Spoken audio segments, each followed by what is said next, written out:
ekyarema ise omuntu omunyabwenge orukwikyereresa abantu akabashomesa akagira ati ebintu tibikuhinduka.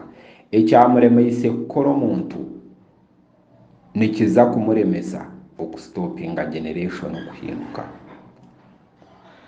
Ekyarema ise omunyabwenge omuntu orukushomesa abantu ngo generation tizirikurugaho nari century tekurugaho.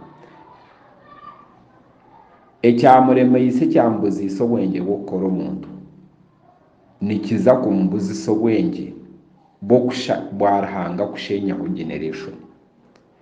Ruhanga naija kugira ati generation egi nagihaho neregaho ntutaho mu generation ndijo.